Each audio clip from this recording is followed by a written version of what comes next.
Okay, good afternoon, everyone. My name is Jeremy Cartie. I'm an educator here at Kopernik Observatory. We have already a ton of viewers now, which is so cool. Uh, so tonight, and you may have seen our title, I did change our title just a tad here, uh, because our chances of seeing the conjunction have lowered as the day has gone on, at least for observing at Kopernik. Now, of course, you can see behind me, I have the dome opened up, only partially open because it could also snow at a moment's notice. um, so I only have it partially opened up. I do have the telescope pointed roughly where Jupiter and Saturn will be if they show themselves. But I'm not going to let the clouds deter us. If they part at some point in that area of the sky, we're going to get the camera going and observe the conjunction here at Kopernik. Now, we have some backups along the way that I'll be able to share with you during the program. This is also an opportunity to just share in this experience collectively from across the globe. I know we have viewers from all around the world, as well as our local viewers here in New York. For those that are new to our channel, we are Kopernik Observatory and Science Center. We're located in Vestal, New York, and in the late spring, we decided to start running some virtual observing programs like this one. And we got to see Comet Neowise, we got to see Jupiter and Saturn, although not at the same time, and Mars, when we had the close approach, we got to see it in great detail. We've had a great year so far, and unfortunately I was not expecting, or rather I was hoping we would not end up, we would end up with clear skies for this great conjunction, but well, we'll see what happens as the day goes on. And I'm going to be here up until 6:30. 6:30 is the latest we will have the chance to spot it in our skies. We do have a tree line here, as well as one of our domes that could interfere with this telescope's view. Really, it's the tree line we're mostly worried about, though. So we'll see what happens there. Again, that's our limit here. So you're welcome to stay with us until 6:30. To see if we get a view of it. Otherwise, I'm here to answer your questions about this conjunction, what a conjunction is, any questions you have. The chat is moving along pretty quick, so I'll try and stay on top of it if I can. But that's the plan for now. I also have a program running. You can see off to the right-hand side. I have my camera feed as the main item, but off to the right hand side you see two other panels. One is eventually will hopefully be a live view of what the telescope is showing, and that's at the bottom. At the top there it says the view of conjunction in Stellarium, and Stellarium is a virtual planetarium that you can use to observe astronomical events like this in a computer program. And what we'll be able to do is tour around to the different conjunctions sorry, one sec, there we go. View the different conjunctions throughout history. This is not the only great conjunction there was, and I'm sure you've seen it all over the news that there's been other great conjunctions like this, but they're extraordinarily rare, which is why this event is so exciting. So, and why we really want to try our hardest to get a view of it here at Kopernik. All right, let's get this there. Okay, so let me see if I can look at the live chat here so I can answer some of your questions that come up. This is the, oh yeah, we have some question marks here. So let me scroll up a bit. Wow, the chat is really moving. I apologize that we don't have super chats or anything yet, because there we would be able to, like, you could post your question as a priority or something like that. We do not have access to those though, so I'll do my best to try and find questions in the feed. Hi Michelle, I see you there.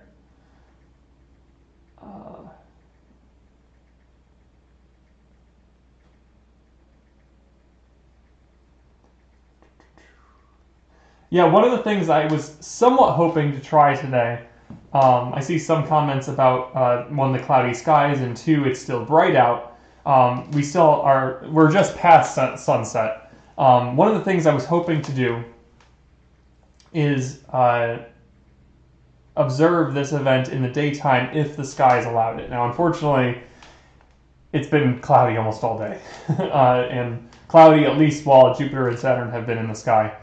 So there has not been a great opportunity for that. It is possible to, if you know where to look and know where to put your telescope, it is possible to see Jupiter and Saturn in the daytime. They are bright enough to get through just the sky glow. Or the sky, the blue sky. So it is possible, but it was not, unfortunately, possible today when you're not going to find it in cloudy skies. In the daytime for sure.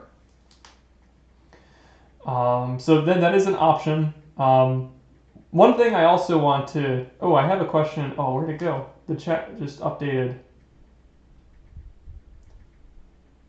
Peru?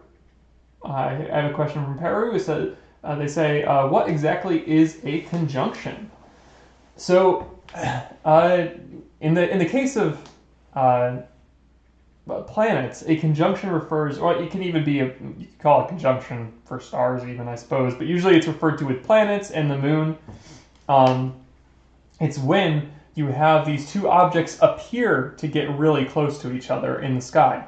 So, in this case we have Jupiter and Saturn appearing to get close to each other, so close that they almost will look like one point, but you'll be able to distinguish that one is a bright star and the other is a dim star.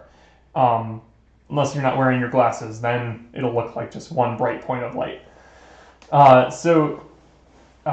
This is a extraordinarily close conjunction, but conjunctions happen all the time, especially with the moon.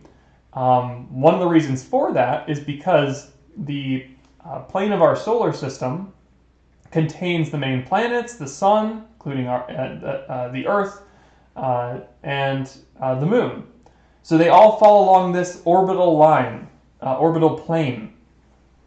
And what that means is that every month the moon orbits the Earth, right? Once a month, full orbit for the moon. So during that month, the moon has the chance to come across any planets that are out in the sky.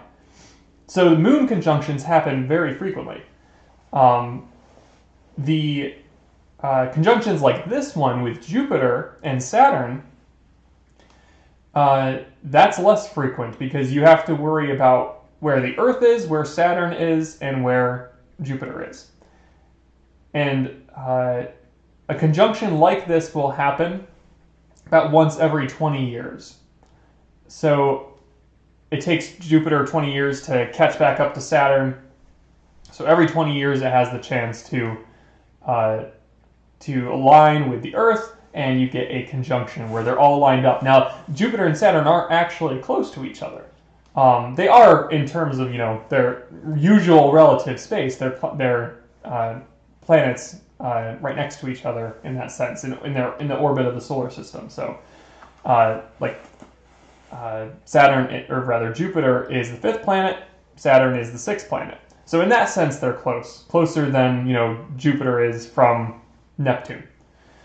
But beyond that, they're not very close. They're millions and millions of miles away. I gotta check the exact statistic here. So, yeah, right now, Jupiter and Saturn are 456 million miles apart.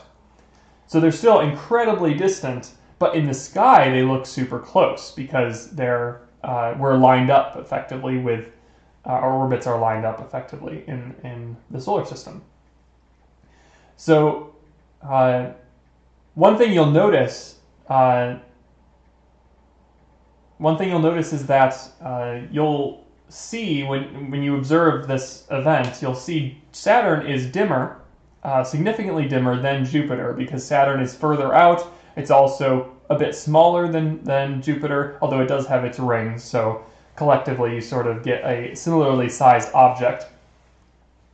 But it is dimmer. So when you're trying to take a picture of it, you have to almost expose for two and find the sweet spot between the exposure level required to take an image of Jupiter and one required to take an image of Saturn. And then if you also want to take an image of the moons of Jupiter, that's going to have to require a higher exposure than the main planet if you want to catch detail there. So that's this event here. And I'll pause there just to see if there's any other related questions about that, just so I can involve more people in the chat, because I could keep going on forever. So thank you for the question, Prue.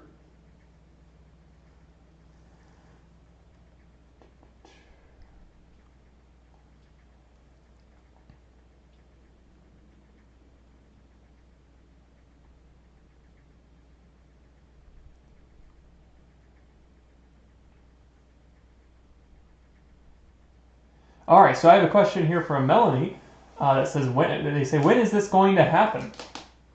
So technically it's happening right now in our sky, and if we could know exactly where it is in the sky and line our telescope up with it, and of course disregarding the cloudy skies we have right now, we'd be able to spot it with no trouble. Even in the daytime sky with the right telescope, as long as you can collect enough light, you'll see Saturn and Jupiter in the same view. So it's happening now. In fact, you can look at live streams from across the world today, people who have already had their sunset and had this event happen for them, because this is visible all across the world.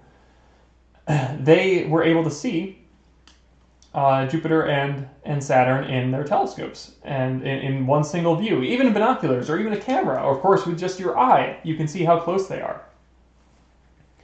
So it is an evening event, this conjunction. It happens just after sunset. They'll actually start to appear to your naked eye, to the visible eye, or to, yeah, visible eye. I'm not sure what that means, but to the naked eye. You'll be able to see it as 2 points very close together, one brighter and one dimmer. And as I said, if you're not wearing your glasses, you'll see it as one bright point. Now it's also, I should mention too, it's as the sun sets, so you're expecting them to be in the southwestern sky because they're following the sunset.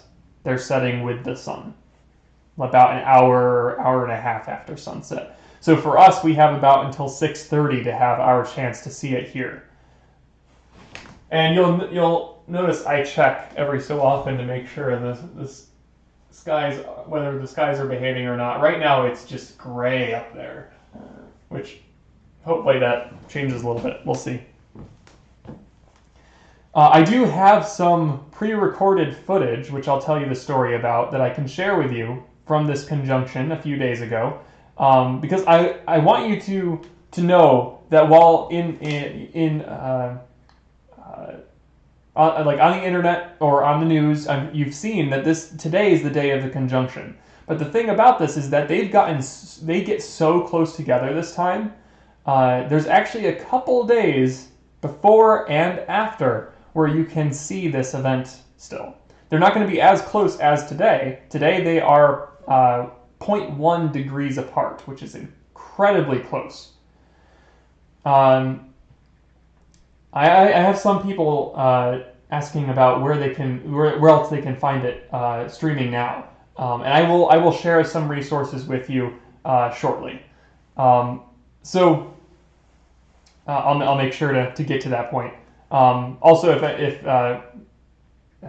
we have, I assume Drew Desker here monitoring the chat. He's our director of Kopernik Observatory. So he can also post some links for you if you'd like to see those. They've happened because right now in the United States, since we're on the East Coast here,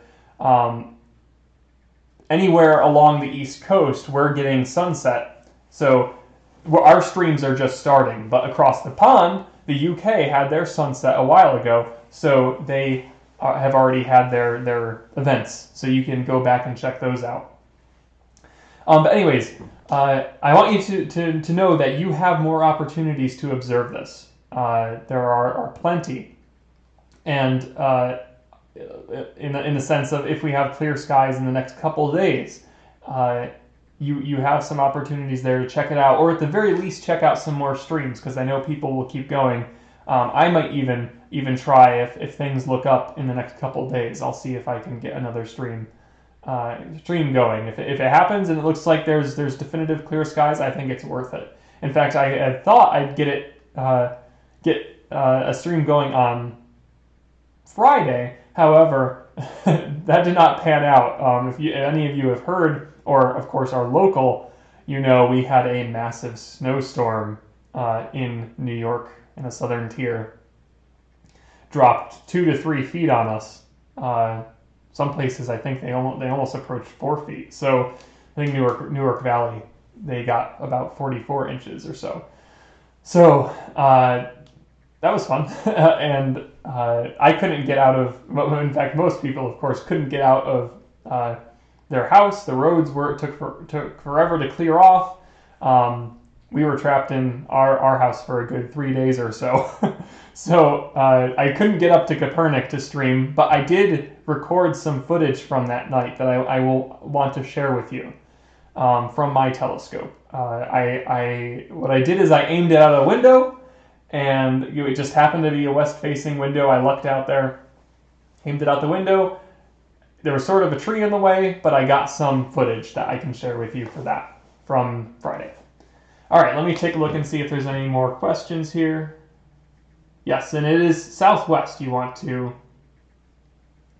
look for this, for Jupiter and Saturn.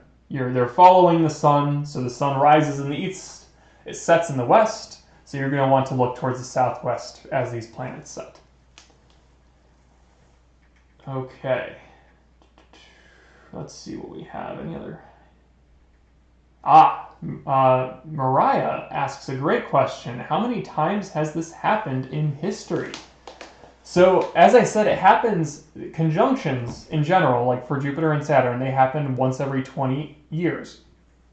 So it's, on a astronomical timeline, it's relatively frequent. But here, why don't I go, I'm going to pause for just a second because I want to show you where Jupiter and Saturn are here. Let's see, they're setting with the sun. We are currently set up for current time, so I want to skip ahead a little bit. Or, you know what, why don't we just view it in the daytime? I don't mind looking at the current time. So if we zoom in here, wait, this isn't current time. I'm in the eastern sky. I also might be several... Oh, I'm in 2080. Ooh, spoilers. I'll share my purpose for being there in a bit. Okay. Let's see. Zoom in. You see how the sun is setting in the southwestern sky. We zoom in here. A little bit. Oh, it might still be too bright. Let's search for it. Because sometimes it doesn't show up in Stellarium if it's too bright. But if you click, there we go. So if we zoom into this spot in the sky, you'll see Jupiter and Saturn right there. And you can see how close they are to each other. As I said, they're 0.1 degrees off from each other.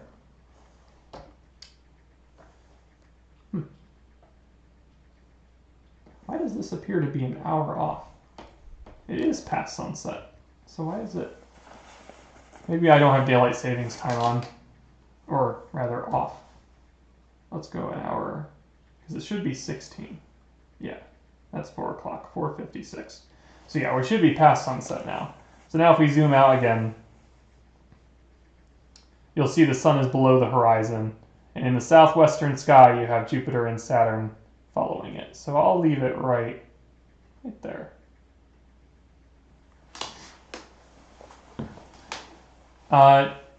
All right, let's see. So jumping off that, how many times did this happen in history? One like this is incredibly rare. And again, you might have read in the news numbers going all over the place. It's happened. It was 400 years ago. It was 800 years ago. Those are both true. The last time this happened was 400 years ago.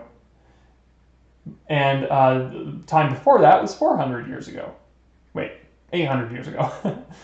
So the nearest one where they got super close to each other was you have 400 years ago on July 16th, 1623.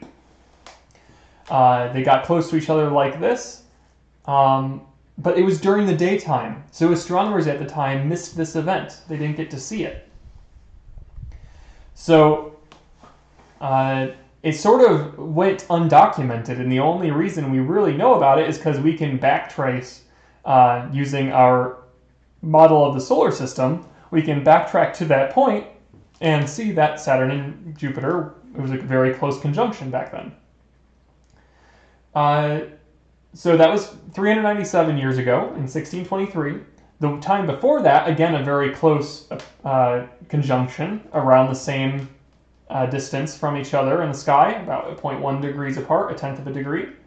That one was, again, I gotta check here, March 4th, 1226, 1226, 794 years ago. So that one was documented. People did see this happen. They were still, monitoring the sky at this time. This was astronomy was still, in its infancy compared to now. But you have the Greeks even way long before that had studied the sky. So these objects were understood, and Saturn and Jupiter they noticed that they were close together in the sky, and it was taken as a very special phenomena. Did you hear me? Yes. There's a request to make that picture the largest picture, or did you already do that? Stellarium? Yes. Oh yeah, I can switch that. Yep. Yeah, let me switch to Stellarium, because what we can do is we can go travel through time here and see those conjunctions happening while we wait for our sky to behave. And as I said, I do have some pre-recorded footage that I'll share after this. Let's see, I gotta move this over here. Oh wow, it's cold enough out here that my LCD displays are slowing down. The crystals are slowing. Okay, so we want to go to a Stellarium view. Now, you can download this software for free at stellarium.org. It's something that you can access yourself. It's free, open source software. If you don't want to download it, you can also use the web-based version and access it there. And you just make sure it knows your location, or you can put in your own location, travel around the world to see what the skies look like. And yeah, I saw someone ask, is Stellarium like the planetarium? Yes, exactly. It's a software 2D planetarium, so it's not, you don't have to go to a planetarium. You can run it right at your home. Okay. There we go. That's not it. With Stellarium. Oh wait, no, that's the one I'm on. I want to go primary view. Let me just prep this quick because it seems to have gotten a little bit mixed up. Okay, that looks good. And why is it showing me? Maybe it will when I click. I think it will. All right, transition. Oh, it got rid of my camera view.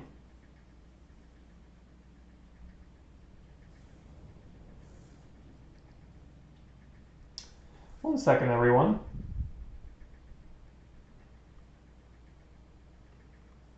The camera view went missing. So I'm going to get myself back on here.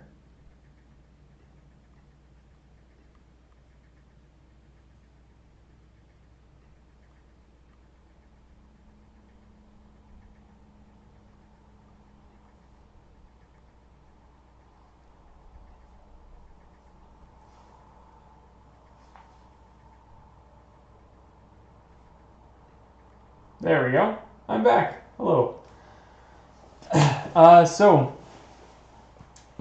Now we have a big view of Stellarium, and now we can really tour around the sky.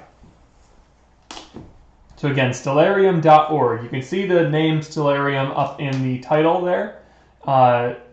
Just type stellarium.org into your web browser or search for it on Google, and it will come up and you can download it there. Okay.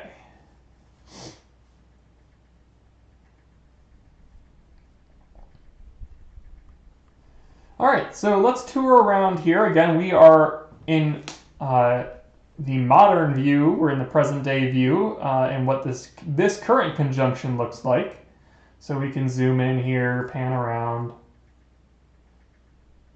We can, again, search for Jupiter, locate it, zoom in on it, and we can see the conjunction up close. And you can see the rings of Saturn and the moons of Jupiter and the banding across the planet. So this is what it will look like in a telescope. In fact, Stellarium even has some other cool features. If you have a telescope at home and a sensor, you can check to see if yours matches, and you'll be able to see this. So here's my sensors. I have a camera, mirrorless camera, the Sony A7 III is titled up there, and then we have the telescope that we're using, which is behind me, the 6-inch telescope. Sorry, And oh yes, sorry. The reason why it's not sunset yet is your location is wrong. Oh, really? Yes. Oh, that's weird. What do I have this set for? You also may turn off the some of the detail on the planet. Why is it not set for my location? That's weird. I'm just set for Yeah. Newton. Yeah, there you go. I'm not sure why I would have changed it. Okay, so now we're back to where we should be. So there we go. Now we have some starry skies as these planets set. So let's go back to. That's why I was an hour off. Oop, there we go. This is closer to what we have right now. And again, there's that field of view.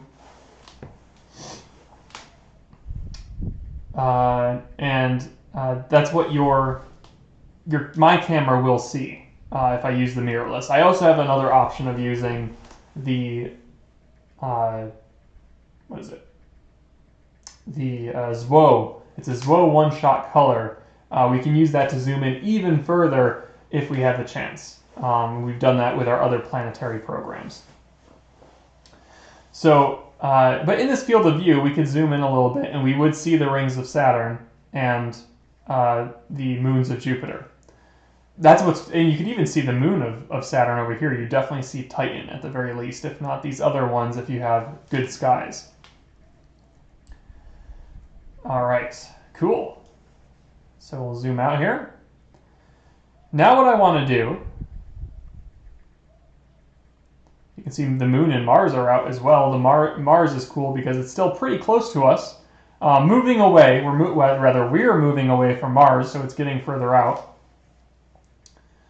But it's still pretty bright and pretty big in a telescope, so that's worth checking out too. But let's go and tour those other conjunctions, see what they look like.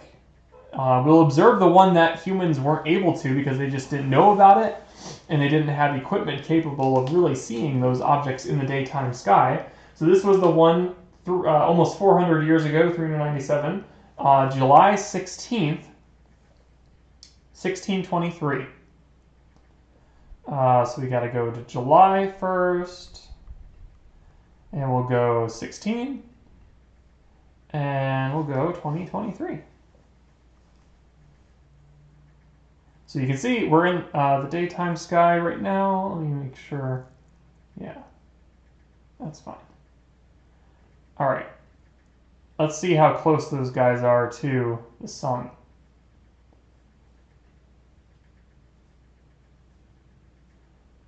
I don't want to show up. So we'll search again, Jupiter. Oh, that's right, they set before. Let's go back here.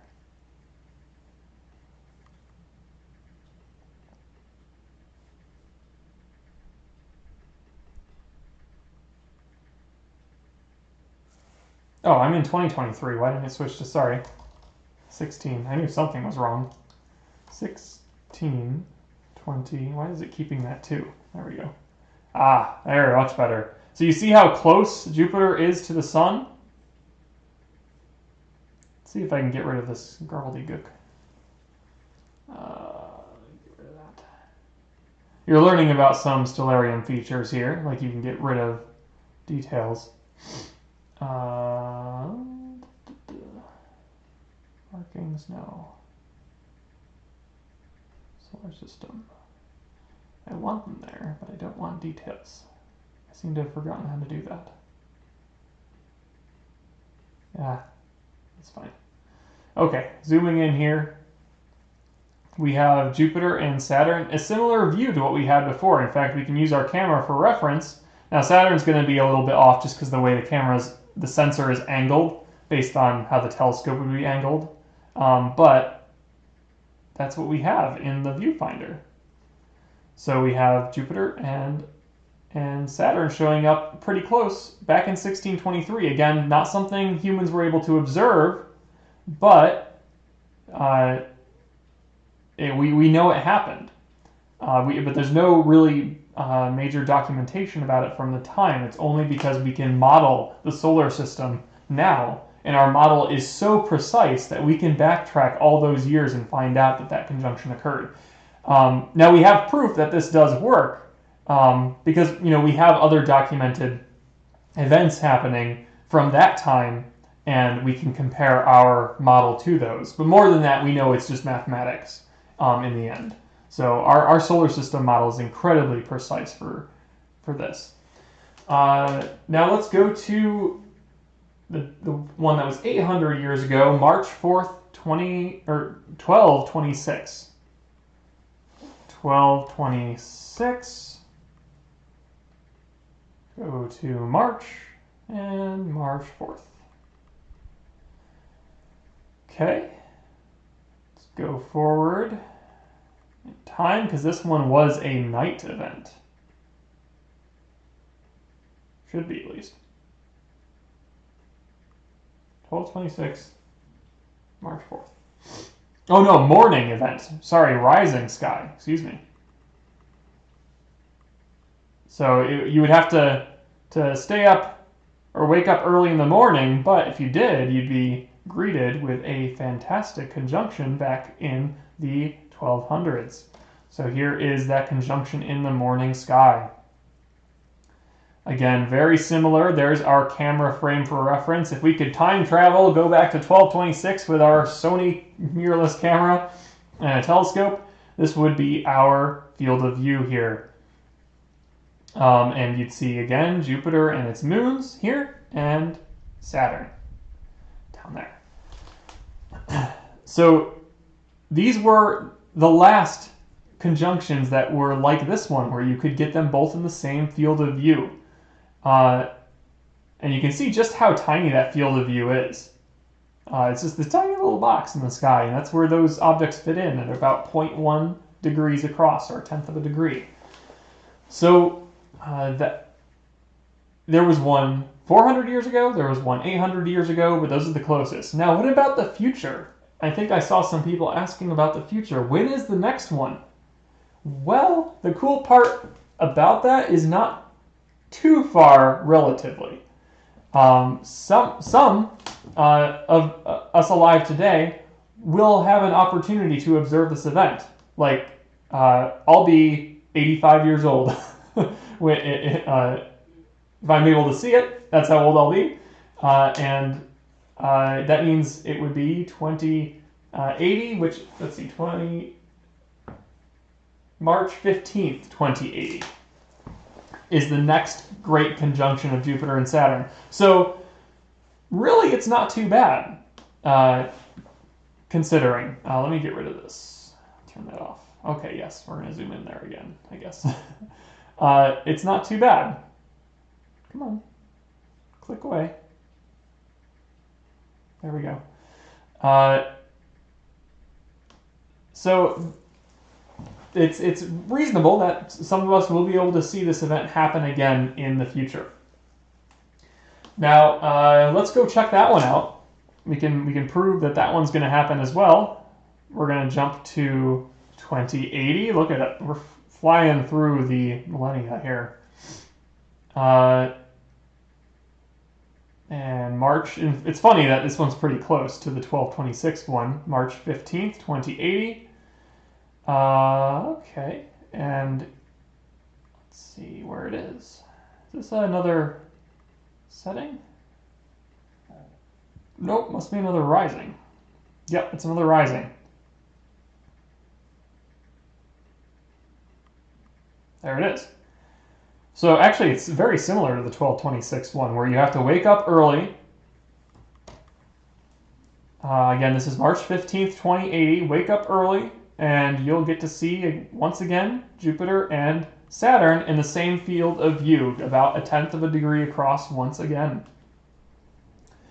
So it's not technically a once-in-a-lifetime opportunity for some. It is possible that you might get the chance to see this again, and have another chance to, it's not like other events though. Like, if you're just trying to observe Jupiter on a given day, if it's cloudy one day, you just wait until the next. In this case, if it's cloudy today, you have to wait 60 years. So not ideal, but better than 800, right? Okay. Now, I think that's what I wanted to mention on Stellarium. So let me go back to current time.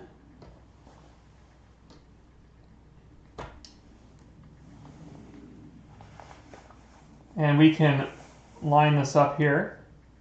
I'll get rid of my sensor feed.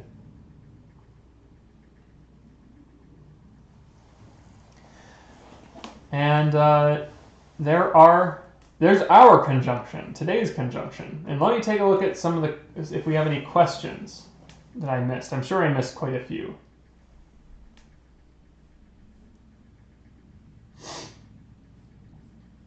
Oh yeah, I do want to mention, you'll notice we have in the chat here some information about future live streams. So if you're enjoying this one tonight, there's plenty more to come. So you can subscribe to our channel to see those upcoming events. And while we do hope to open to the public in person in the near future, we are still hoping to run some of these virtual programs because it gives the opportunity to share our facility with even more people across the world, which is fantastic. So that is our plans for the future. Please expect some upcoming live streams with deep sky objects, with more solar system objects, including the planets, the moon. Lots to come still. And also any comets that pass our way, like we had Comet Neowise before. Okay.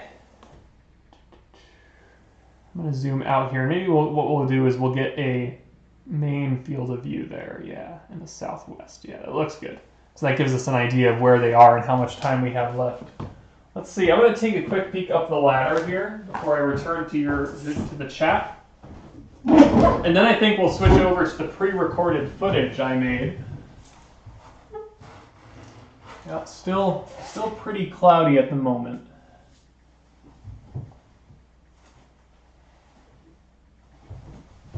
Okay.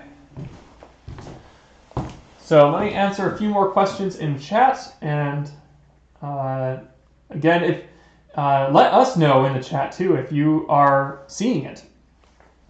We'd love to hear from you. Okay. Let's see if I'm missing anything. Wow, do we really have that many viewers right now? Oh, geez, we do. Okay, cool. Well, let me see, where did that go? I lost my chat. Why did the chat disappear? All my details just went away. Give me 1 second to work that issue out here.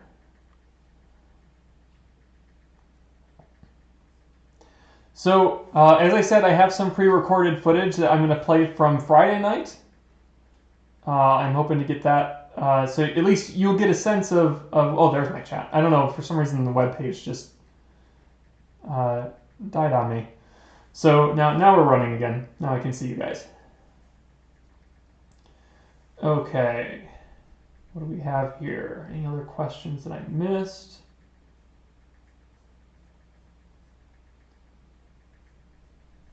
Yes, it is unfortunately still cloudy. Oh, from Romania. Wow, welcome. And Andrea, your name, from Romania. Very cool. You have people reporting. It's really nice in Miami. Awesome. I'll have to see what if I can find some streams from there to share with you. And if you have one, please feel free to share it in the chat for people.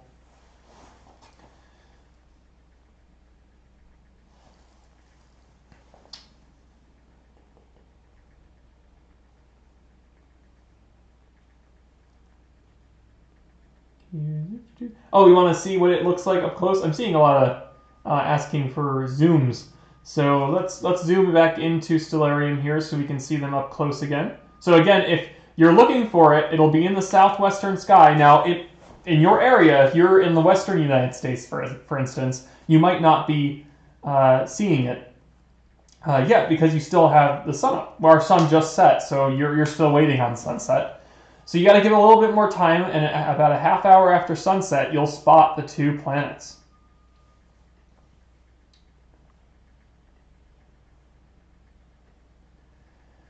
And if you have binoculars or a telescope, this is what you'll find.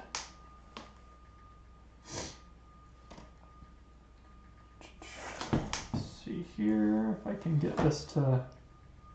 You know what, this is working fine. I'm going to get rid of my phone. Usually I monitor the chat on my phone, but I'm monitoring it today on the computer, and it seems to be working fine this time, except for that one little hiccup. So that'll be okay.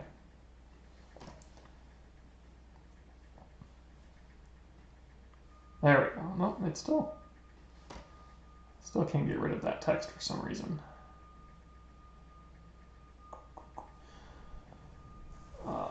But this is what it looks like in the field of view of a camera sensor. So this is actually a pretty wide field of view. If we had our ZWO one-shot color sensor hooked up, then we'd see something more like this, where you'd have zoom out. Saturn up here, Jupiter there, the moons of Jupiter, even the moon Titan around Saturn. That would show up, the rings of Saturn. Some really brilliant imagery there, all in the same field of view of binoculars or a telescope. You can also see it with your eye, of course, in the southwestern sky. And some details over here are showing up for Jupiter, which I would like to get rid of, but I don't remember how off the top of my head. There's something like show details. Sky. Limit.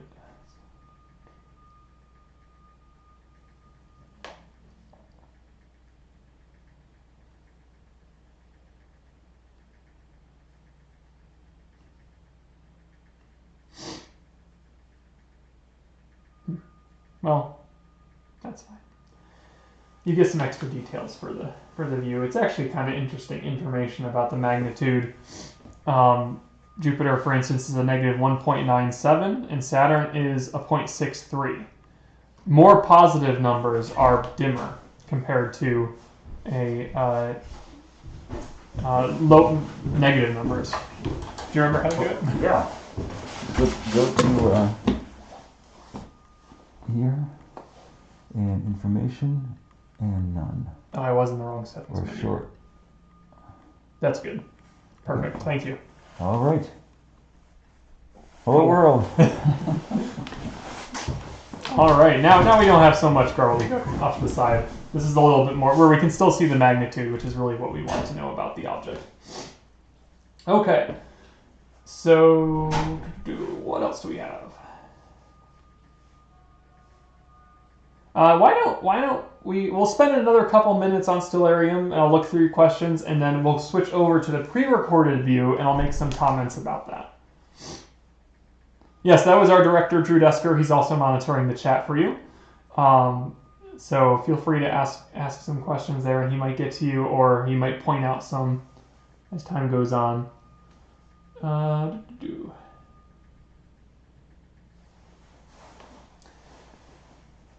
So I hear some people are seeing it. That's great. So if as I mentioned, for anyone joining now, it'll either look like a one bright point of light with a dimmer star next to it, not substantially dimmer, but dimmer than Jupiter. The dim one's Saturn, the bright one's Jupiter. They'll be really close together, though. So if your eyes are even a little bit out of focus, they'll look like one star. But you should be able to distinguish them if your eyes are focused and sharp. Okay.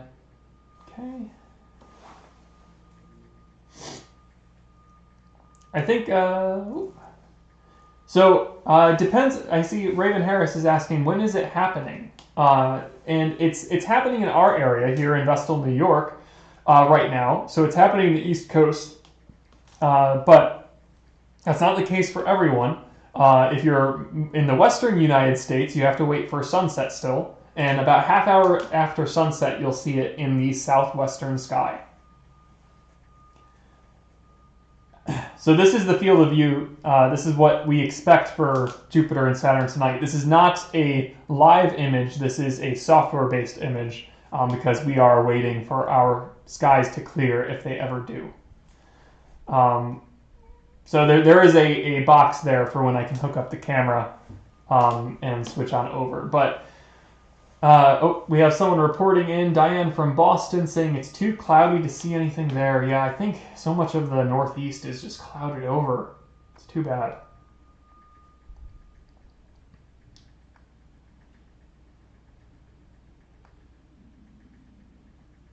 So, and as I said, we are monitoring the sky right now, but that we are still clouded over in our area. So. Right now, this is mostly just a resource for you to ask questions about this event, and we'll be able to share some resources for you too that you can use to check this out elsewhere. Because it's already happened in some places in the world. It's happened in the United Kingdom. Anywhere that they've experienced sunset on the 21st, they've already gone through this event and are well past it. At least for the very close conjunction. If you are worried about not catching this, you still have a couple days where they'll be pretty close, and even close enough to view through a telescope still. This event, this conjunction is so significant, and where they're so close together at 0.1 degrees apart at their closest, that even through, as long as you have a wide angle view, meaning it's a more zoomed out view, but enough to make out the rings of Saturn and the moons of Jupiter, you still have a couple days yet. And I already observed this Friday. And I want to show you that pre-recorded footage from that now. So let's go there. Let's see, pre-recorded. Load that up. And make sure we're good. Yep, it's playing. Okay, cool. Let's go. So now you're going to actually see real footage from this conjunction. It is not live footage. It's from Friday.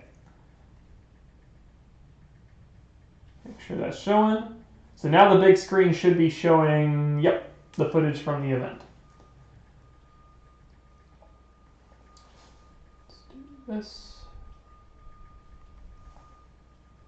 And you can still see the monitoring of two objects in Stellarium, but I'm going to zoom out a bit just so if anyone has questions on where to look for it, it'll show up in that Stellarium window. I think that's helpful for them. Okay, so right now what you're seeing, it's kind of faint, but it will come in and out because let me tell you the story of this what will this even look like? John Doe asks, what will this even look like to the naked eye? So to us, it's just going to look like, depending on how focused your eyes are, either a one or sort of weirdly shaped bright star, or it will be two defined points of light. You'll see the brightest star would be Jupiter, so not a star, brightest planet. And the other dim point of light, dimmer than Jupiter, will be Saturn. They're both visible to the naked eye, though, so you'll have no problem. So in this pre-recorded footage, you're going to see a couple of different exposures from the video. Some will get the moons of Jupiter in, because again, there I mentioned you have to bump up the exposure to get the moons of Jupiter. So there they are, they're coming in. You'll see, I think, 3 of the 4 Galilean moons of Jupiter, and then you can see that sort of disc shape of Saturn. Now, this had to be a wider angle field of view because they weren't terribly close to each other compared to today. Today, if we could see it, we'd be able to zoom in much further. We'd be able to see details in the rings and details on the surface of Jupiter. That's where I was limited on Friday, but tonight would be a different story if the sky behaved.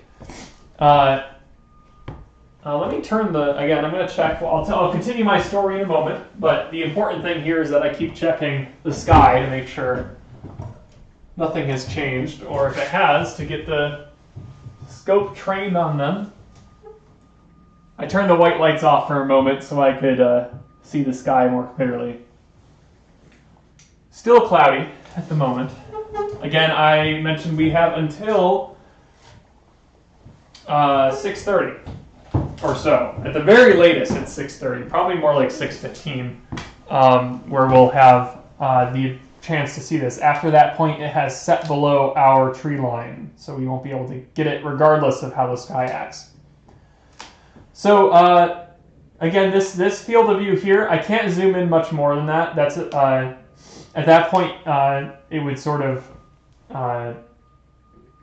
the resolution already is struggling there, so it doesn't really have much effect. And also, the way I was recording this, I couldn't keep it super tracked on those 2 objects, simply because I had to quickly set up my telescope when I realized, oh, it's going to be clear in that area. Let's get this set up. I couldn't polar align it, so it wasn't going to track properly. So just to make sure you can see those 2 objects in the view, I'm going to keep it at this zoom level. Now, you're going to notice Jupiter and Saturn blink out of view every so often, sort of one following the other. So right now, only Saturn is showing up in our field of view. And again, this is a wide-angle field of view from Friday. It's just that tiny little disk that you're seeing there. Maybe I can just try and bump this up just a tiny bit more. Let's see if I can. I might be able to. That might be the level I can do, and that makes sure we'll get Jupiter back too. See, I don't want it to skip too much. But there's the sort of oval shape of Saturn that you're seeing there. And Jupiter's still missing.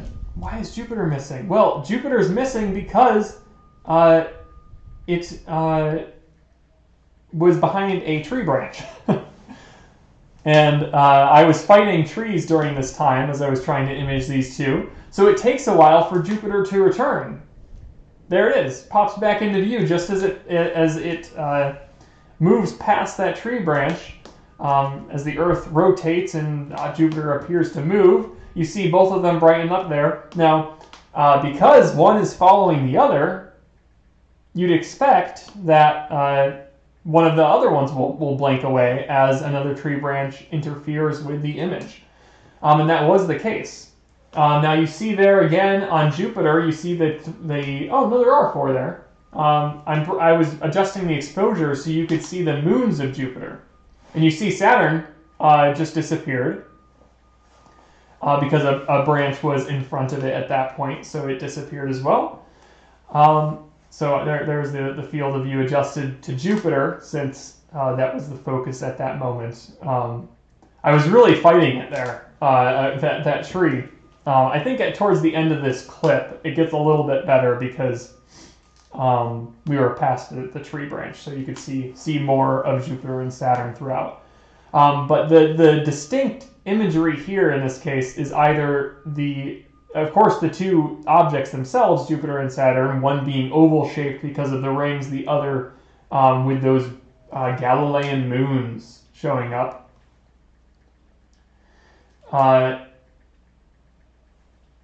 So that's what I saw Friday night, and I was happy to be able to do it. Now, there's not a lot of detail there because I was also looking through my window, which is not optical grade glass, so there was a lot of distortion as I was viewing through. And also, this event is a low horizon, or just above horizon event.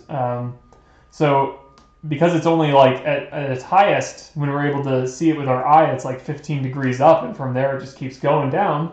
You don't get the chance to look through the clearest part of the sky, which would be higher up.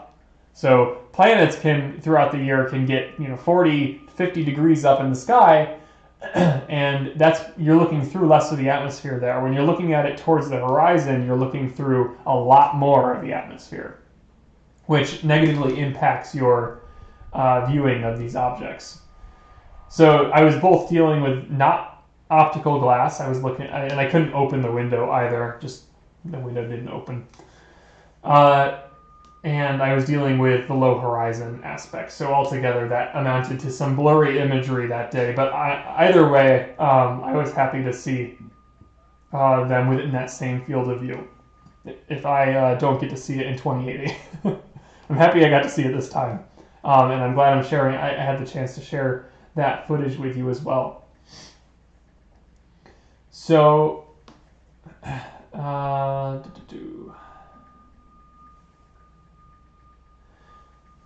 again, some more questions about when this event is happening. Again, it is very dependent on where you are. But if you're in the United States, here on the East Coast, it's happening now. On the West Coast, it'll be happening as the sun sets there. So about a half hour after sunset in the southwestern sky. That's the rule of thumb. Even if you're going to try and see it tomorrow, the next day, when it's not, when they're not super close to each other, you still have a chance to spot those. Then. So right now, it's if you're on the East Coast, you want to be looking southwest right now. East Coast of the United States, that is. Yeah, just no stars, not anything, unfortunately. All right, let me see if I can. Aaron asked. Aaron Thilo says, "Will we see it tomorrow?" Yes, you can see this tomorrow. It is, and even the next day, or even the day after that. They'll still be pretty close to each other. It's just today is when they are the closest, when it's really easy to spot them within the same field of view in a telescope and in binoculars, where you can actually make out some really great detail. So this is a great astrophotography event. You're going to see pictures all over the internet after today, or even right now, where you'll see Jupiter and Saturn in detail within the same image. I'm very excited to look through those images from across the world. I have a question from Judith. Says, Jeremy, why does Jupiter seem to be so flat? So when you can make out detail on these objects, they don't come across as flat of a view. You can tell that the details bend and curve around the edges. But without that detail, they will appear as disks, sort of disks of light. Now, Saturn in particular, when you can make out detail, that stands out easily in like your brain sort of assembles a 3D image, because you can see the rings wrapping around the other side of the planet as they disappear. You can see it wrap around and occlude. Saturn in particular is a great example of that. The other thing you can do with Jupiter is notice the moons moving in front of, transiting Jupiter, and Jupiter occluding them as they pass behind it. Those are all great opportunities to see almost like the 3D effects of the solar system. Good question. Really, the reason right now is just because we can't see detail. There's just not much to see there on the surface because it had to be a wide-angle shot, and as I mentioned, the optical issues with that night. I had to work with what I had because if you didn't hear the story earlier, I was trapped inside for how long was it? I was trapped inside the house for 3 days because we had a 3-foot snowstorm here in New York, so I couldn't really access Kopernik that night. It was pretty impossible to get up here. So I want to mention while you're here, if you want to see more of these programs, what happened there? Oh, I know what happened.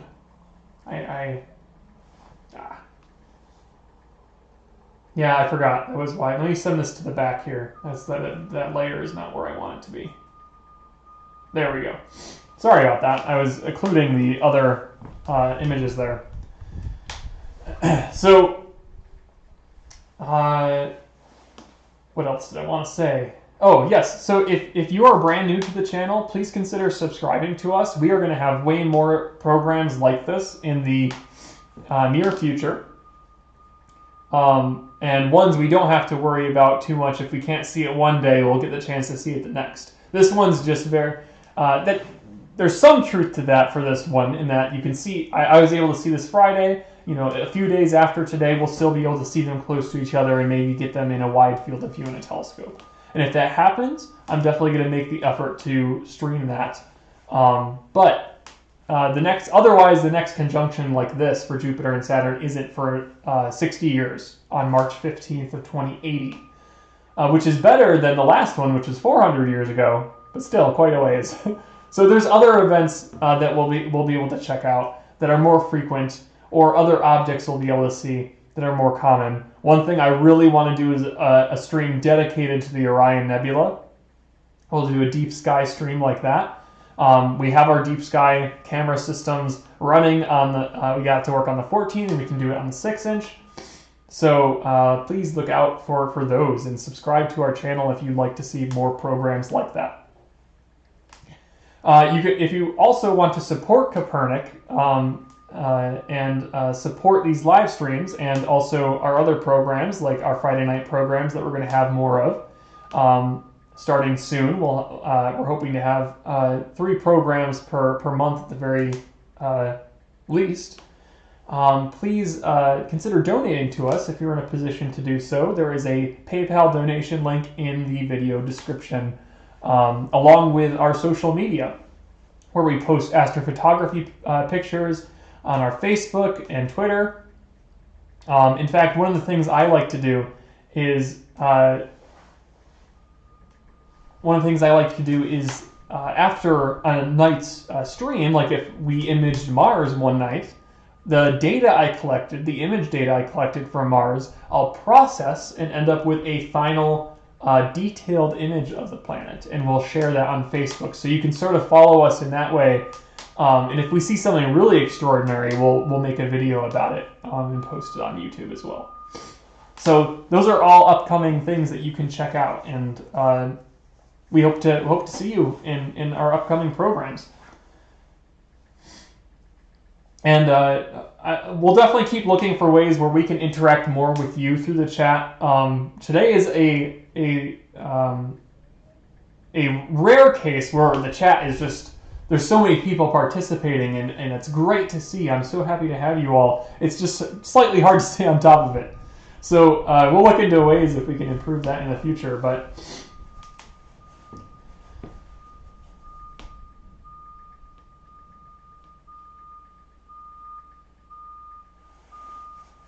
just checking out the questions here. If you have a question, please feel free to ask it in the chat. Again, the footage you're seeing there is pre-recorded only because the skies are cloudy here in New York. Someone from Queens, New York is asking which way they should look. So if you have clear skies, look to the southwestern sky, low to the horizon. At this point, it is getting lower and lower, as you can see in our Stellarium window. That's a live feed from a planetarium program that's showing you where you can expect it in the sky. So it's getting lower. It is setting pretty quick, but look to the southwestern sky and you'll see the bright object Jupiter, and then the dimmer object very close next to it, which is Saturn. Great question. Can you see the red spot on Jupiter? Very good question. Let's find out.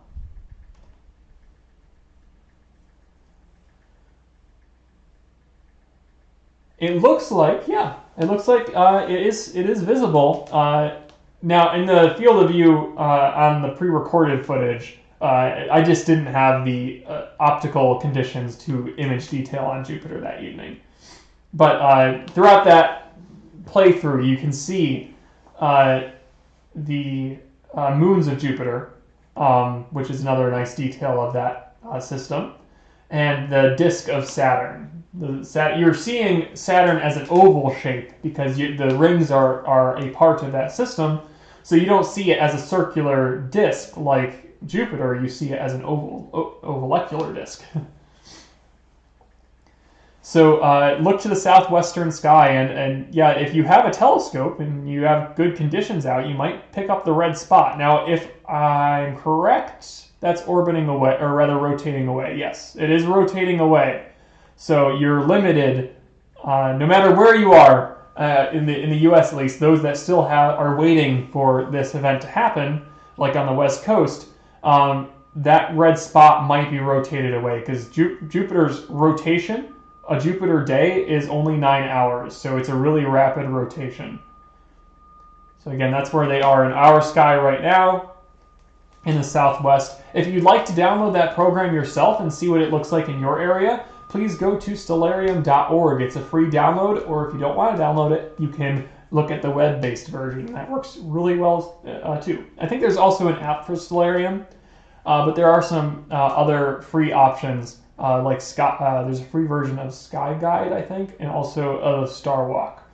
So those are great options for your smartphone. But Stellarium's on there too, and I encourage you to support them as well. Okay.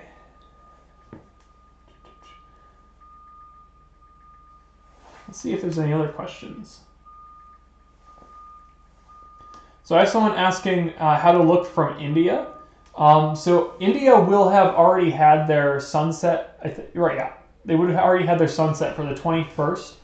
But that does not mean the next sunset, on the 22nd, you still have an opportunity to see this event as the sun sets that evening. So that's still an opportunity. So we have Art here, Art, who is from the Astro Society. He's going to come help me out as we close up around 6:30. Yeah, we're not having much success on the sky at the moment. But we are prepped in case it does happen. Thankfully, it's no longer snowing, so we're doing all right on that. Is it open? Yeah, it's I had it partially. Wireless, yeah.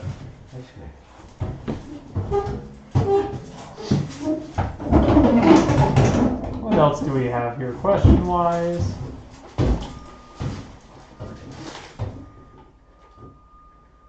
Yeah, you can see this event without the aided eyes. You don't need a telescope. You don't need binoculars. But if you want to see the moons of Jupiter and the rings of Saturn, you definitely need to push your magnification. And because this is such a close conjunction, you can do that really easily.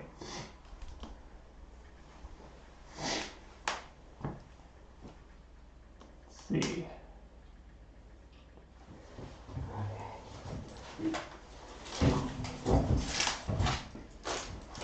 Will the conditions get better? I hope so. We have At the very latest, 6:30, but probably more like 6:15 is our limit for observing here at Kopernik. So we'll see what happens.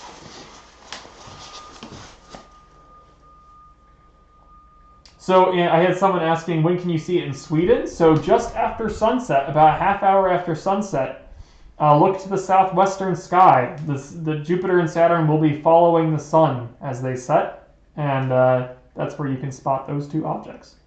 Again, it'll look, if you really focus your eyes and make sure you wear your glasses, you'll be able to distinguish Jupiter from Saturn, one being brighter, one being dimmer. But like if I took off my glasses, it would probably look like a weird blur, like not a point of light, but more like a blur of 2 points of light.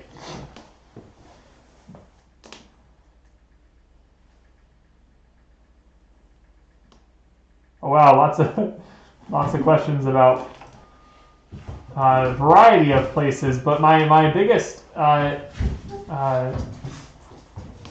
advice I can give you is it's just after sunset in the southwestern sky, no matter where you are.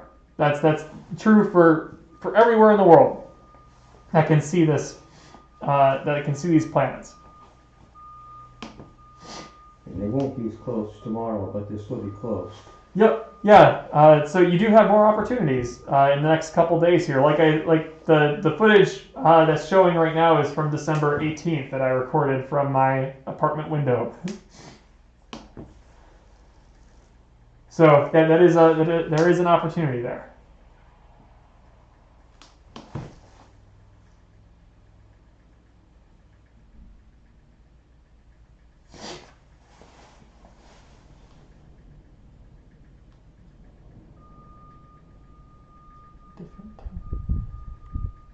Oh, so that's a good question. Why does this happen at multiple times in different time zones? So the reason for that is just by the rotation of the Earth. So because we are a globe, you ultimately have to wait to rotate into the field of view that, like, for instance, we're experiencing this right now, but on the West Coast, they can't see this because they're still waiting for the sun to set. So while Jupiter and Saturn are out there, and if you had a telescope that could see them, you might be able to see them in the daytime sky, but otherwise you can't because it's still too bright. So you have to wait for the Earth to rotate, get the sun to set, and a little bit after you'll see them with the naked eye in the night sky.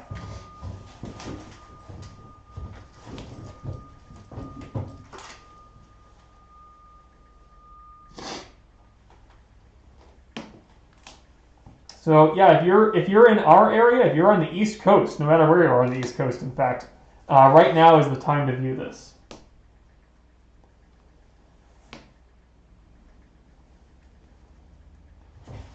Astronomy is cool. I'm glad to. Oh, that's from Matondale. I feel like I forgot how to pronounce that again, but welcome.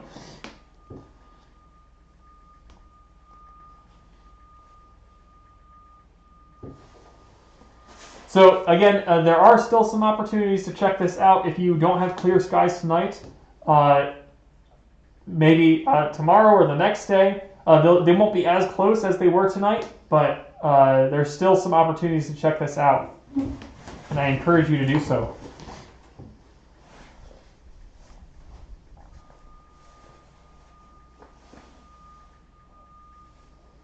Oh, here's almost a philosophical question. What are the lessons to be learned from this magnificent event? As far as lessons go, I'm not sure. I mean, one thing I had thought of is just this idea that,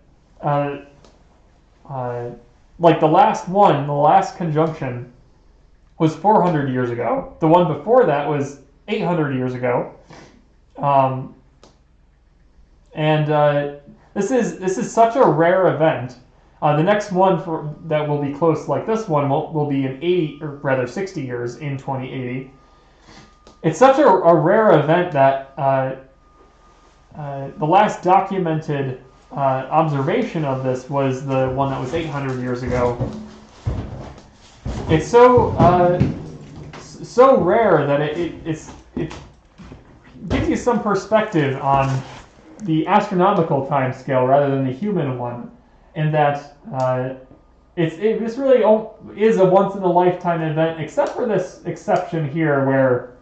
Like if I can live to 85, then I'll see maybe the next conjunction. But I'm not. Who knows? It's in March 15th of 2080. Sure. Now what we're going to do is switch over to full res here in the dome. You should still be able to see. Yeah, I'm reflecting. The screen is reflecting off my face, so you should still be able to see me. The reason we switched to red light is because it helps us maintain our night vision. So we can adapt our eyes to the night sky, but still see around without ruining our night vision.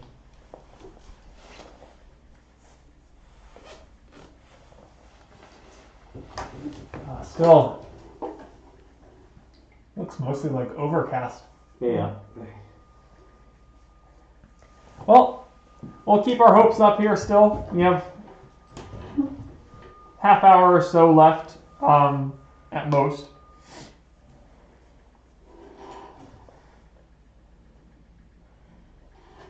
Someone's asking more about the 1623 conjunction. The 1623 conjunction was it was not well documented or documented at all or observed at all at the time because it was only visible in the daytime sky. So you're right there. It was not something that humans really observed at the time, but we know about it now because we've modeled the solar system to such a precise level. We can backtrack our model to that period and realize, oh, there was a conjunction here, but no one saw it because it was daytime and they just didn't have the ability to observe it. But the one in 1226, that was documented because it was a early morning event. So if you woke up before sunrise, you could see Jupiter and Saturn out in the sky.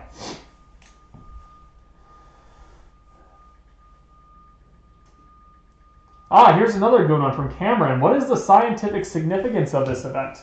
I'm going to take off my glasses here just because they're fogging up and I can still sort of see. But I'll put them back on if I need to see Jupiter or Saturn. So there really isn't too much scientific significance. There's not really much science to do with regard to this event. It's really just an opportunity. It's the visual side of science. It's the observational side where you have an event happening that is so rare, and these objects are so close to each other that it's a perfect and almost aesthetic or artistic side to science, where you want to see these objects within the same field of view. It's so rare and so interesting that you want to check it out, and because it's just not something you get to do. Now the one side of that though is you could get any two objects to potentially move in front of each other or transit each other if you could fly to any point in space, if you had that ability. But because we're restricted to Earth, we're all along on the same ride here. Now, that's not entirely true, right? We are moving about the solar system, but we can't freely do that on an immediate time scale. We have to plan a mission and fly out. So we're on the same ride here on Earth, and if we want to have these events occur where they get really close to each other in the sky, we have to wait hundreds of years collectively, or we have to wait, in this case, the next one will be in 60 years. So I guess that's what sort of brings us together for this event, but unfortunately there's no real science you can do except for just regularly observing Jupiter and Saturn and the science that can be done there. If they moved in front of each other, which they're not going to do, if Jupiter moved in front of Saturn, there might be some data you could collect there. Atmospheric data and whatnot. But otherwise, not much to do. Okay. Put the white back on. Okay. Can you use a smartphone to see the conjunction? You can certainly take a picture of this conjunction with your smartphone. There is a probably you'd want to use the night mode if you have a night mode on your smartphone. You can take a like even just a 5-second exposure, but 10-second would be even better, and you get a good picture of this. Now you're not going to be able to do too much zooming on it, so you wouldn't really get the chance to see like the moons of Jupiter on your smartphone and get some detail out of the planets, but if you paired your smartphone with a telescope, and actually that's where this data came from that you're seeing here, it's pre-recorded from a phone, that is an option. You can start to make out detail in some more, like the shape of Saturn there, the detail on the surface of the planet. You have those opportunities.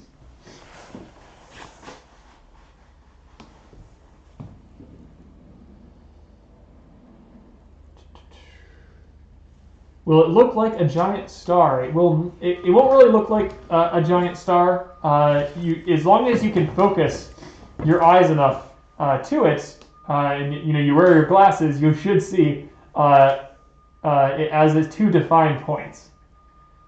They're not quite right on top of each other for it to look like one star, but they are incredibly close, a tenth of a degree from each other.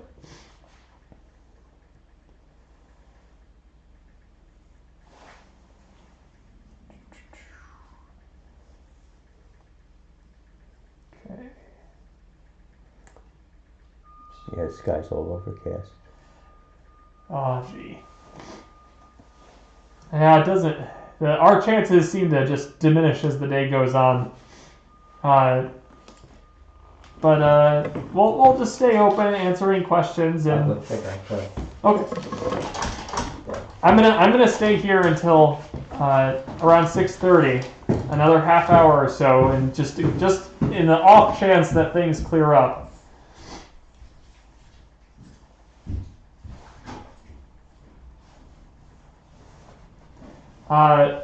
So we'll see what happens there.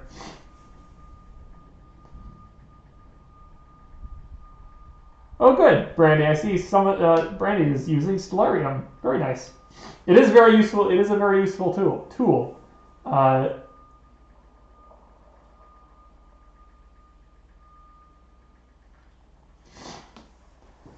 So.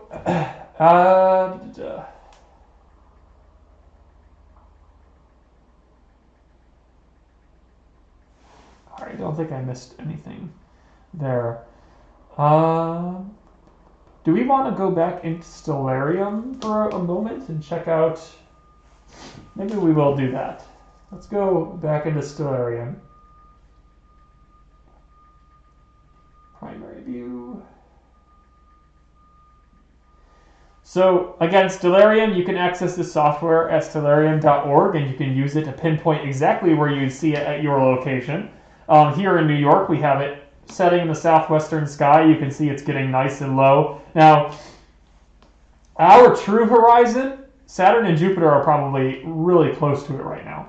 Our true horizon, well, maybe not true horizon, our tree horizon, we'll call it.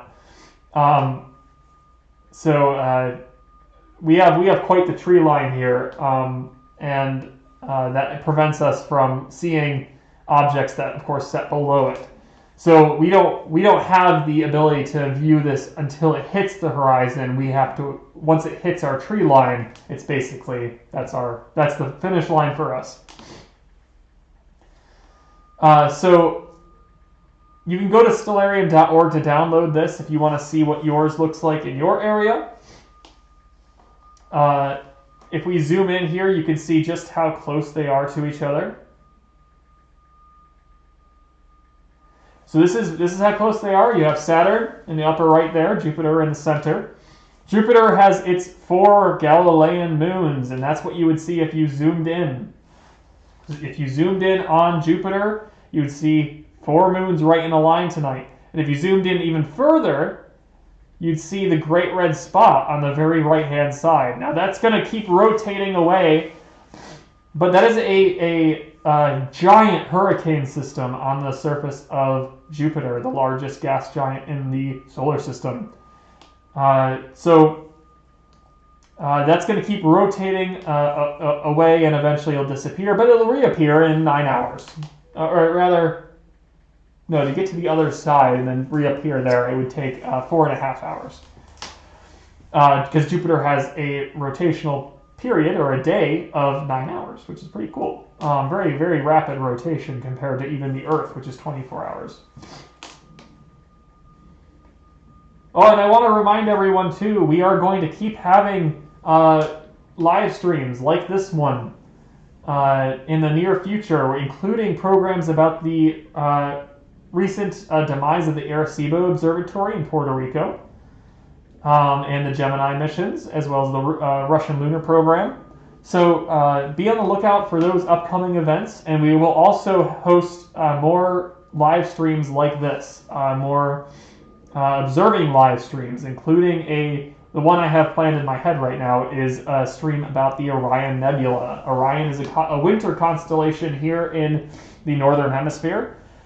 So we are excited to observe the nebula that's in the constellation Orion. It's a very bright, very detailed nebula. A stellar factory where stars are born.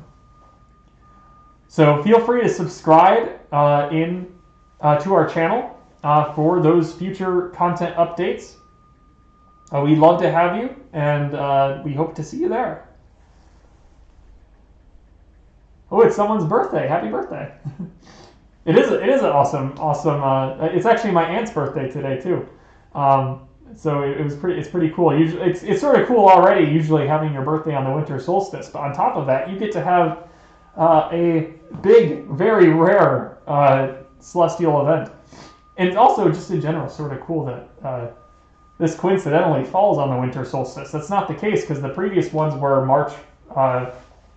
Well, the next one is March 15th. There was one in 1226 that was March 4th, and there was one in 1623 that was July 16th. So there's quite a range there, but none of them fall on a solstice. This is a unique one because it does fall on a solstice, which again carries no real significance, but it's pretty cool.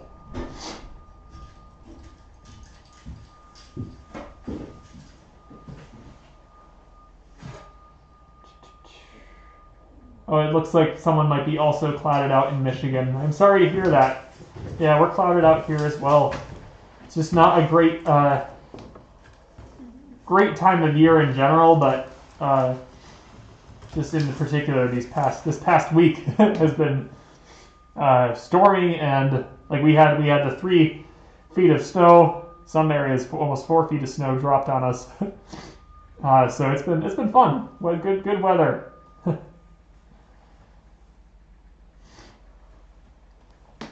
All right. Someone's asking what time in California. So it's just after your sunset. So 4 or 5 hours. Wow. Okay. Yep.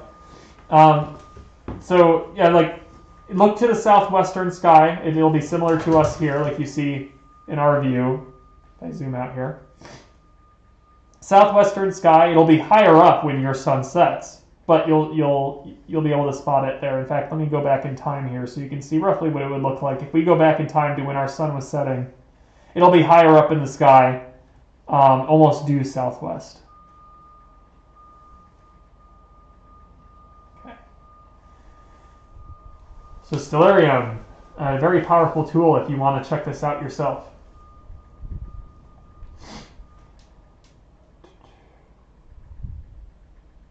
Okay.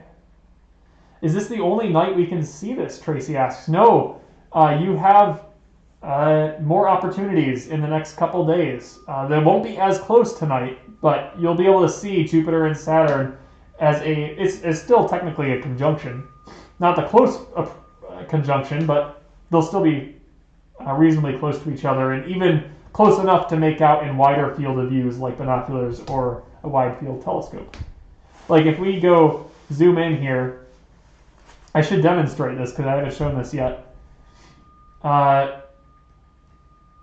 this is what if I used my camera tonight, which was a mirrorless camera, with this telescope behind me, which is a 6-inch refractor telescope, you get this box. That's the field of view you'd see for that camera. Oh, look, a satellite.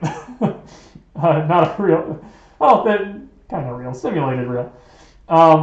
So you get this box that would tell you what you could see in that field of view. So you'd be able to see Saturn and Jupiter.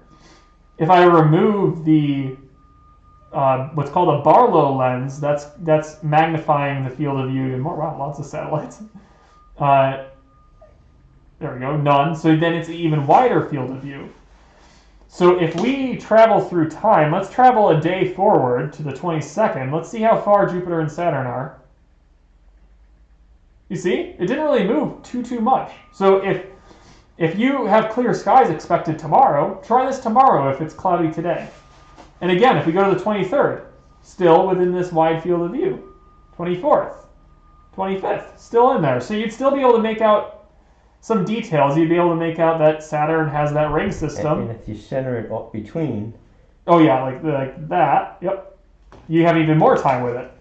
So you can keep going. We could push it a day more. And you can see we probably have even one more day for the, or even maybe two, to try that out. So don't let it discourage you if you don't see it tonight. You still have more opportunities coming up. Okay.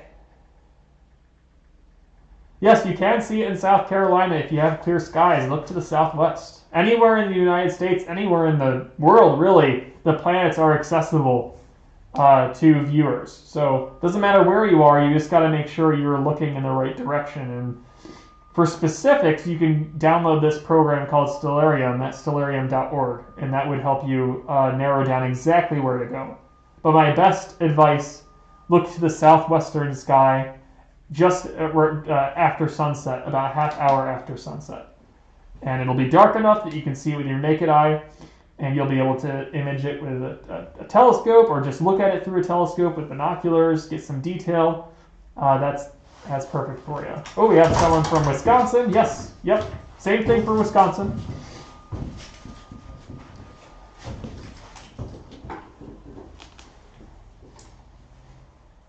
So again, just look up the time of your sunset.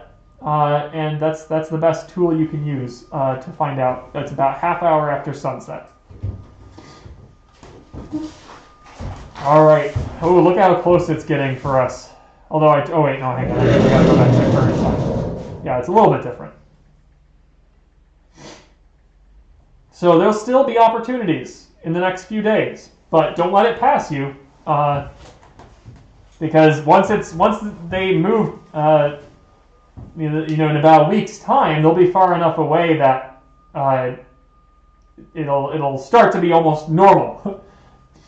But it'll take some time for the planets to actually separate. Like if we go to fully separate and sort of make out their own places in the sky. So if we travel, we have to back up an hour or two. We'll go day by day here. Now, of course, you see how Saturn's moving more westward, or setting earlier compared to Jupiter. And in fact, we're going to lose the ability very soon to view these planets because they're getting closer and closer to the sun. So it looks like by on January 28th or so, they'll be behind the sun. So we won't be able to observe them at all. But even a few weeks before that, it'll be too close to the sun to really make effective observations. So in just a month's time, these planets won't even be visible for observing.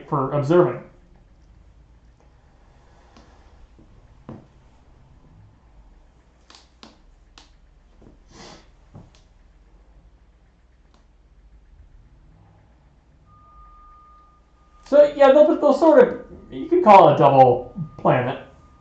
Yeah, and that would be the case for tomorrow night as well as tonight. Tonight is like very close conjunction, but tomorrow they'll still be reasonably close. I can't tell you specific times just because I'm not in your area. But if you look up your sunset time, that will inform you. You just have to add a half hour to that. So a half hour after sunset, it'll be dark enough for you to view this event where you are. Oh, wow, someone from Sicily. How about that? Yes, you can view it in Europe. You can view it in United States. You can view it just about anywhere. Asia, anywhere in the world. It's just a matter of waiting for the Earth to rotate.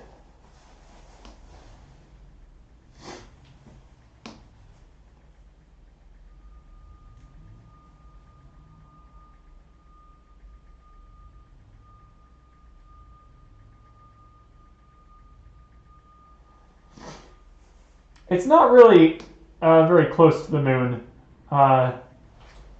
They were actually kind of close a few days ago, right? Yeah.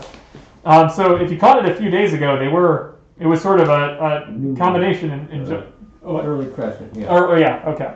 So when it was a crescent moon, I think I'm not sure how far away it was. I saw a picture of it, but I can't remember it exactly now.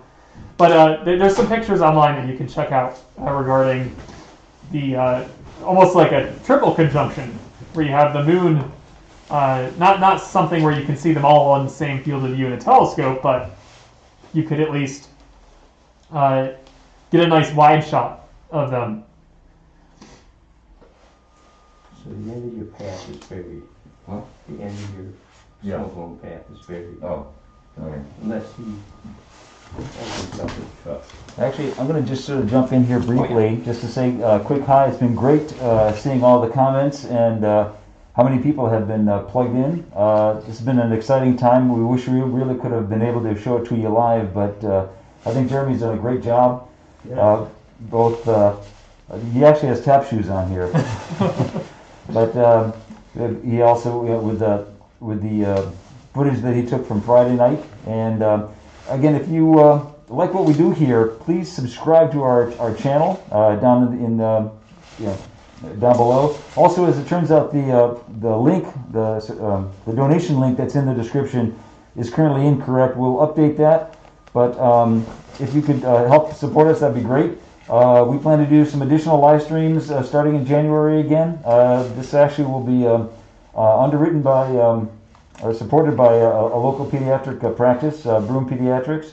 But we've got some great talks coming up. One, in fact, about a person who spent a lot of time down in Arecibo and talking about the Arecibo telescope and ultimately the work that she did down there and the ultimate recent demise of it. So we'll learn about that. We'll also have a talk about the Gemini missions and possibly even the Russian lunar program that never quite came to fruition. But anyway, I'll return you back to Jeremy. I just want to make sure that, again, please subscribe to our channel. And again, if you're in a position to help us donate, it keeps the scopes open. And as of tonight, it keeps the parking lot plowed. So thanks again. Take care. Thanks, Drew.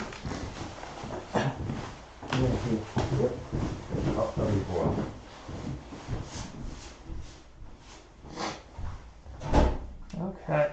How can you read those so fast? I can't read them all. It's like reading the credits on a scroll. Yes, that's exactly what it is.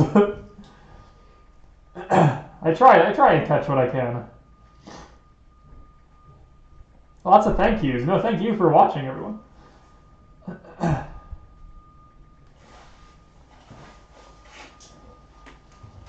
All right. Well, as I said, I'm gonna plan on 6:30 to end the show, but we're gonna keep going until then. There are some more resources you can use online to find previous streams and current streams. There's a bunch you can look at. I encourage you to look those up. There's one I had saved from what is this? The University of Exeter, I think, from the UK. That is one good place to go. They did a good live stream, and they had some of their astronomers discussing the just like we're doing here or trying to do, especially if we had clear skies. and they talk in detail, and you can see details on the planets. So that's one option. Maybe I'll post these links in the video description afterwards, because you'll be able to view this video after if you'd like. And there was also one from SLOOH, S-L-O-O-H. They are sort of a telescope network, and they have a bunch of astronomers participate in these similar live stream programs, and they had a good one earlier today. So that's another opportunity for you as well if you'd like to check that out. And I'll try and add some links to the description afterwards. Okay.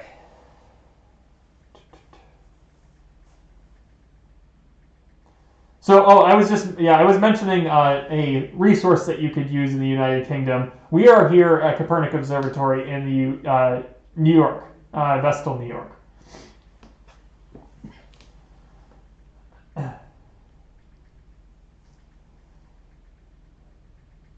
Yeah, we're really near the horizon now. So maybe what I'll do is I'll switch over to that pre-recorded footage as we approach 6:30 one more time, so you can at least see what I saw on Friday night.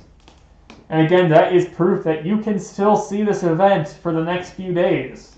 You still have an opportunity, so don't let it pass you by. If you didn't have clear skies tonight, don't let that deter you or discourage you. Go out and try again in the next over the next few days if you have clear skies, because this will be the last opportunity until 2080. March 15th of 2080 is the next one.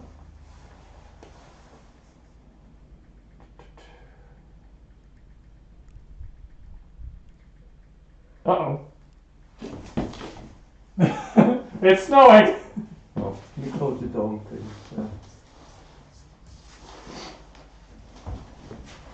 I'll rotate that way anyway. I can grab that. If you want to rotate it back, I can shut it quick from here.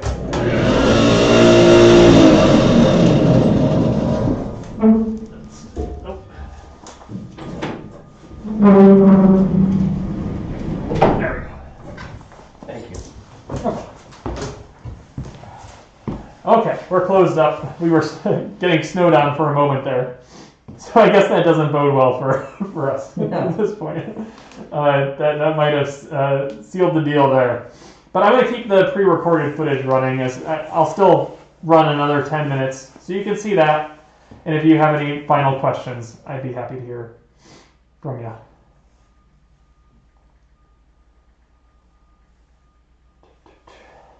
So we have someone asking about why does it look just like another star? And the planets do look basically like points of light to the naked eye. You're not going to be able to make out any detail on the surface or anything like that. They will be a more stable light. That's one way you can tell the difference between a star and a planet. Planets don't really twinkle. Unless they're really near the horizon, they might shimmer a little bit. But stars twinkle. So that's one way you can tell the difference between them. Jupiter is really bright as well, and Saturn's reasonably bright too, compared to some of the stars. So that's all it will look like to your eye, though. You won't see any detail. But if you use a telescope or binoculars, you'll see the moons of Jupiter, and you might get a glimpse of the rings of Saturn. And if you have a really nice telescope, then you can really push that magnification and get some good detail on those objects.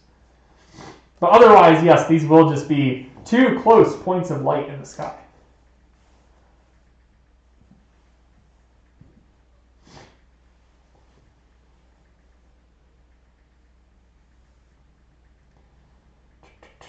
And again, this is not a case where they're going to pass in front of each other.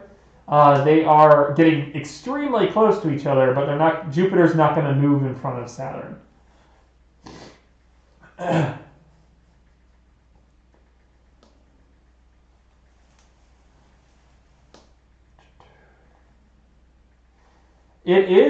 They are technically objects that can be viewed in the daytime through a telescope, but you need to make sure you know exactly where they are. That's the trick. Watch for the sun. Yes, and watch. Oh, yes, that's a good point too, because they are so close to the sun. If you do have a telescope and you wanted to try that out, be very careful to stay clear of the sun, because you can't. It's not like you could put a solar filter on your telescope and then try and find the planets. No, that won't work. So you got to make sure you stay away from the sun and just try and find those two planets, and keep your eyes safe.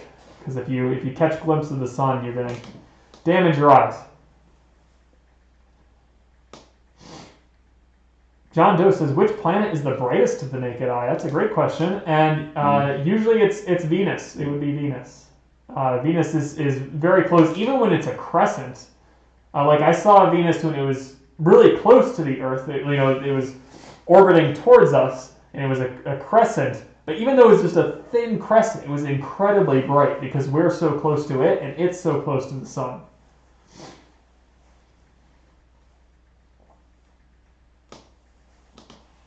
So you'll be able to still observe this for a few days yet. Tonight is the day of the closest approach, or the closest conjunction, but it'll still be visible in the coming days. So just like in New York, you're going to want to look towards the south and western skies for Jupiter and Saturn.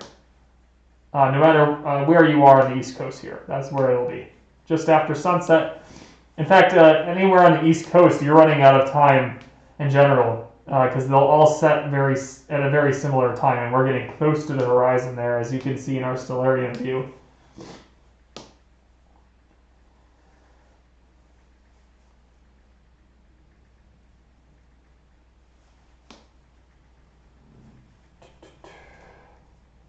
So here again, here on the East Coast, our ability to see this conjunction is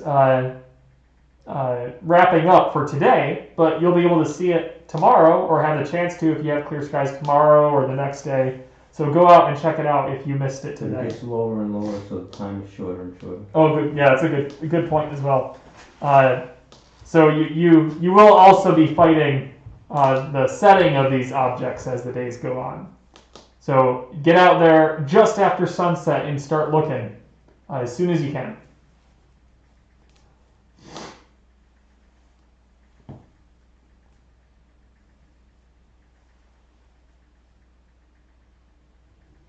I don't think we're expecting very clear skies tomorrow, except for maybe after midnight, but that doesn't do us much good. So we're going to keep monitoring the weather, though, and if something changes or if it clears up the next day, I do want to try and do another stream to see if we can at least get some more wide field live views for you. So subscribe to the channel, and you can stay up to date on the latest of the live streams.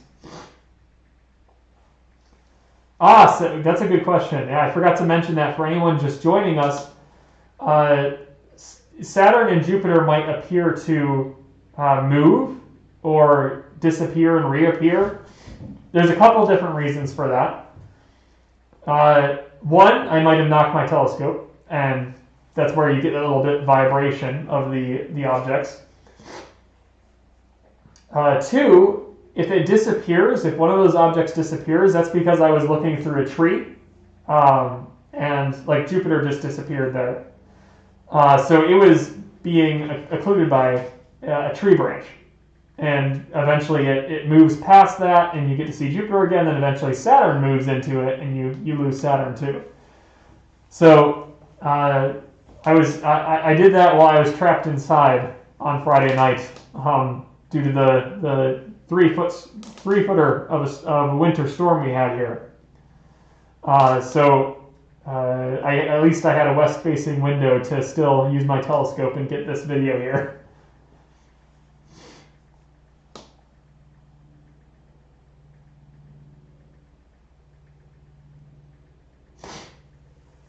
Yeah, there really isn't much to do with anything with data besides image data with this event. People are going to get some really nice pictures out of this, especially those that are in really good seeing, and clear sky areas across the world. So you're going to see some amazing processed images from this, and I encourage you to look those up. But again, as far as scientific data goes and actually analyzing for scientific research purposes, there's really not much value for this event. It's more getting to see these two objects at the same time and getting some cool pictures out of it.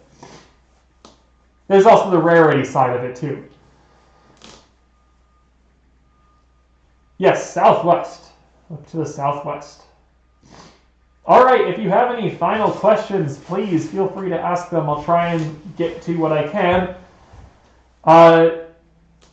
And again, if you haven't subscribed to the channel, we'd love to keep you updated on the latest events in astronomy. And we'll keep streaming. As I mentioned, the next stream I want to do is, if not another stream like this, where hopefully we do get to see this event, then a stream about the Orion Nebula. I want to do our first successful deep sky stream, and that'll be a good object to try it out on.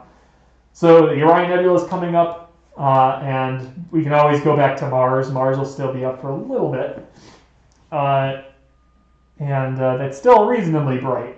We're getting a little far away from it now, but you can still make out some detail, I'm sure.